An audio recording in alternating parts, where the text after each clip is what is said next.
This is my fourth and last day with the Ford F-150 Lightning Lariat trim extended range, and it's time for me to list 5 bad and 5 good things of the F-150 Lightning.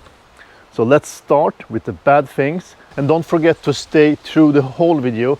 Don't only look at the bad things, so please also look at all the good things in the second half of the video, and stay tuned for my summary and complete view of the F-150 Lightning. So let's start with the bad thing number 1. The first bad thing on my list is actually about the size. I mean, that's probably one of the main reasons you get this car, but the size also brings a downside, and that's maneuverability. I mean, here in Europe, it's hard. I mean, the parking spaces are not made for such a long and wide car. The car always sticks out like 1 meter out of the parking space. It's hard to find parking spaces and it's hard to maneuver. The turning radius is not helping. The four-wheel drive also adds to a technical limitation of how much you actually can turn the front wheels, and it also of course adds to a turning radius that's a bit hard to handle, at least on Swedish and European streets. I'm gonna show you how it handles and try to turn it on this area. On this narrow turning space, this is normally how it looks here in Europe and Sweden. Normally I can turn a regular car around here, but with this 6 meters, it gets a bit hard. Thank God for all the cameras surrounding the car, helping me to navigate around without hitting anything. But as you see, it requires a couple of stops and turns before I manage to make a U-turn. So another bad thing on the list is actually about the floor mat. There is a lot of legroom for you as a driver and as a passenger, but the driver's floor mat doesn't reach the whole way up. So when I put my left foot a bit higher, it actually only touches half of the mat, and the mat moves, so it moves too easily. So when I put my foot on it, it follows my foot and changes position, and if I push it too hard, it will affect my right foot on the gas pedal, and that's not good. I mean, they need to do something about the floor mat. I don't like the implementation of it. To the next bad thing on the list, and that's actually about interior materials. This is more or less my own opinion, as all the points of course, but it's about taste and what you like or not like. I think Ford could have gone for a bit of a less different materials, because it's a mix of a lot of different materials. For instance, you have black trims around the screen, dark grayish plastic, some other gray with some stitching. Around the screen you have kind of a copper looking brushed plastic. You have a brushed aluminum look on the panel mixed with some chrome and blacks and grays. Yeah, and on the door trim, on top of the door trims, you have some grayish color, light gray, dark gray, and suddenly a inlay of a wood trim, a plastic wood trim. Why isn't this one brushed aluminum or this brushed copper look? It gets a bit too messy. So I'm more leaning towards the Scandinavian design where more is less. This is more of a American way of doing it, and I understand that there is different tastes, but they could have at least gone for a couple of less materials, used the same materials in a way, instead of involving too many different trims. So fewer material mixes and choices in this cabin will make the cabin look more tidy and more modern. But that's just my thinking and my taste. What do you think about the interior of the F-150? Let me know in the comments below. The fourth bad thing on my list is about the suspension.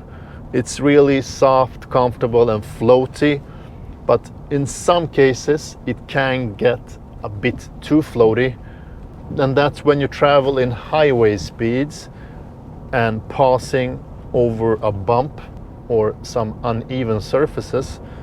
Then the suspension actually gives you one or two extra vertical bumps, almost gives you the feeling like a worn out or old suspension on a older car. It's a bit too soft. I wanted to, after you land and have passed the bump, it should pick up the vertical bumps after that and just straighten up, not do and give you those extra two bumps. It almost gives you a bit of a boaty feeling, so it could have been a little bit harder in the vertical travel. If you stick to the end, I will talk about the good things about the suspension and comfort, so stay to the end. So to the next bad thing on my list, and that's the efficiency. It's no surprise for anyone, but this car is like driving around with a house. I mean, the total flat surface at the front, not that aerodynamic, and that will add a lot to the consumption. Of course, almost 6 meters long, weighs 2.9 tons. So efficiency is not the word of the F-150, but I guess that's not why you buy this car. The F-150 comes with a lot of equipment. In this Lariat trim, you have heated seats all around, ventilated seats in the front, leather, Bang & Olufsen sound system with 8 speakers, delivers a really good sound. All the driving technology, autonomous technology, Blue Cruise is Ford's autopilot, works really good on highways, self-steering, keeps the distance, equipped with self-parking, so parallel parking, pocket parking, etc. So a lot of equipment in such a big car and a workhorse. So it's nice to see that F-150 actually comes with all the bells and whistles that you have in normal personal cars. So there is no compromise when it comes to driving technology in the F-150. So to the next good thing on my list, and that's cabin space. I mean, look at the back row.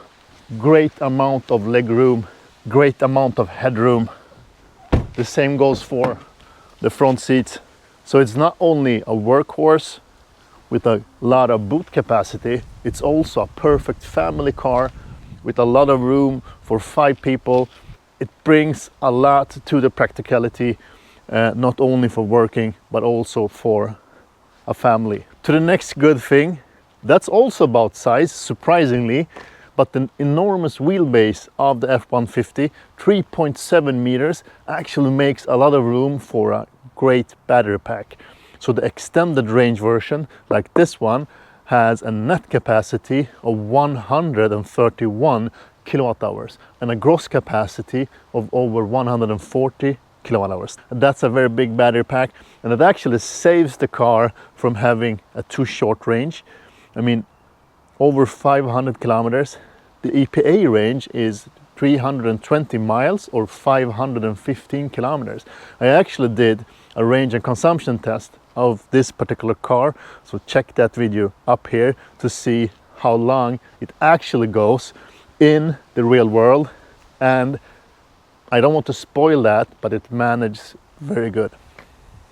The big battery pack is not only used for driving the car, it also has the capability for powering other stuff, like your power tools, your home. So it has the vehicle to load or vehicle to grid, vehicle to house, vehicle to X capability.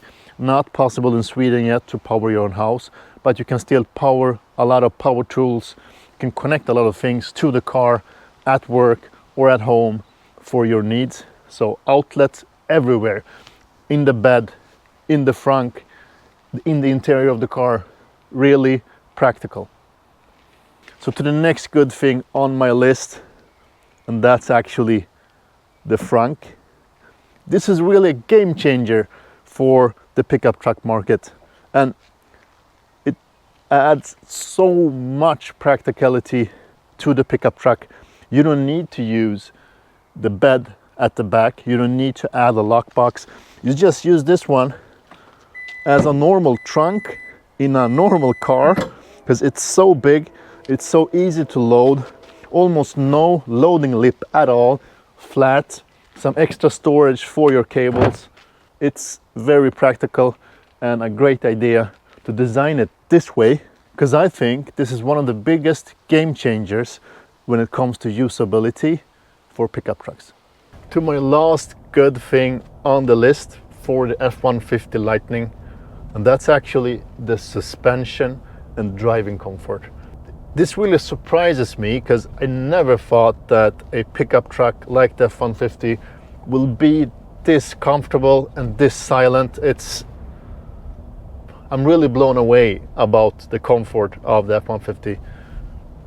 It's so silent in the cabin, one of the most silent cars I ever tried and measured, almost on par with the Neo ET7, and that's a big luxury sedan, a totally different category of car.